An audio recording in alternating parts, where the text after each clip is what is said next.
Imagine you're a senator in ancient Rome. You've just survived a treason trial, watched your emperor declare himself a living god, and you're about to head home. When someone tells you the emperor is considering making his horse a government official, and your only thought is, this is fine. This is completely fine.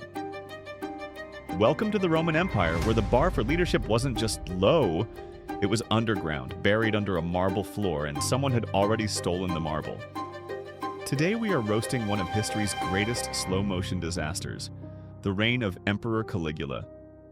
Buckle up, because this is less a history lesson and more a masterclass in how absolute power turns a person into an absolute nightmare, and how an entire civilization just went with it. Number 1. The origin story nobody asked for. The future emperor's nickname, Caligula, meant little boots, given to him by soldiers who thought it was adorable that the general's tiny son wore miniature military sandals around camp. Cute, right? A little boy playing soldier. The soldiers thought so too. They had no idea they were essentially naming a future tyrant after baby shoes.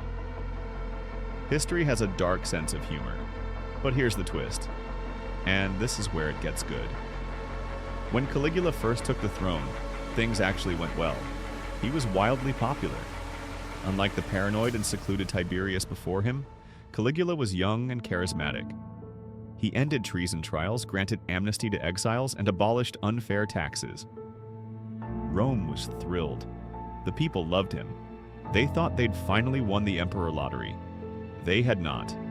Number 2, the illness that changed everything. About 6 months into his reign, Caligula fell gravely ill. His popularity was so massive that his sickness caused concern across the entire empire. But when he recovered, he was no longer the same man. Rome soon found itself living in a nightmare. Think of it like hiring someone who nails every interview, shows up on their first day completely normal, and then on day 2 arrives wearing a toga made of gold and demanding you worship them.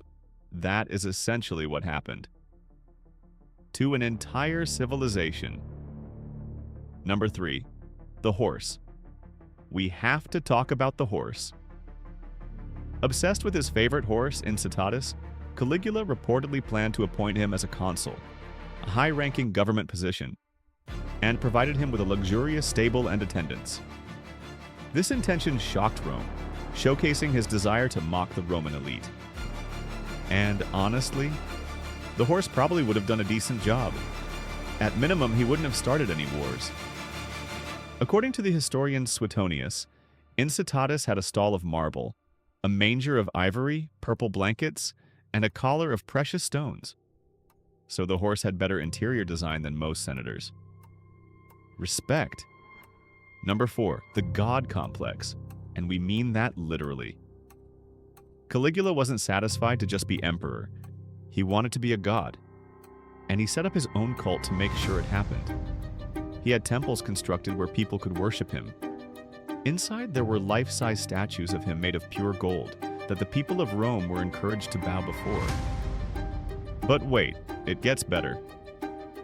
Caligula had plans to chop off the head of the statue of Zeus at Olympia, one of the 7 wonders of the ancient world, and replace it with a likeness of his own head.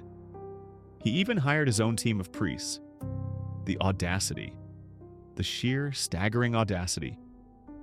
This man looked at one of the 7 wonders of the ancient world and thought, needs more me. Number 5, the spending. Oh, the spending. Caligula's idea of ruling involved lavish palaces, never-ending banquets, and spending money like it was going out of style. His reckless spending drained the empire's coffers, leaving Rome teetering on the edge of financial ruin. And how did he fund the lifestyle after he'd burned through the treasury? He introduced heavy taxation to pay for his personal expenditure. He also created a new tax on prostitutes, and is said to have opened a brothel in a wing of the imperial palace. The man taxed everything he could think of, monetized the imperial palace itself, and still somehow managed to go broke. That is a special kind of talent. Number 6, the Senate's nightmare. Picture being a Roman senator under Caligula. You are theoretically one of the most powerful people in the world. But Caligula didn't just ignore the Senate. he flat out shut them out. He refused to let them govern, bypassing their authority and making decisions on his own. The once powerful Senate was reduced to nothing more than a group of powerless spectators. And if you complained, he tormented senators by making them run for miles in front of his chariot.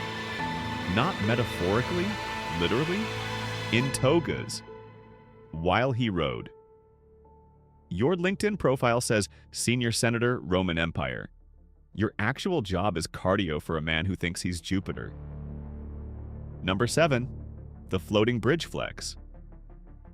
An astrologer had once predicted that Caligula had about as much chance of becoming emperor as he did of riding a horse across the Bay of Baiae. So, perhaps in defiance of that prophecy, Caligula ordered the construction of a temporary floating bridge using ships as pontoons, just to ride across it on horseback and prove a dead astrologer wrong. He rerouted the resources of an empire to win an argument with a prediction. That is either the most petty or the most committed thing a human being has ever done.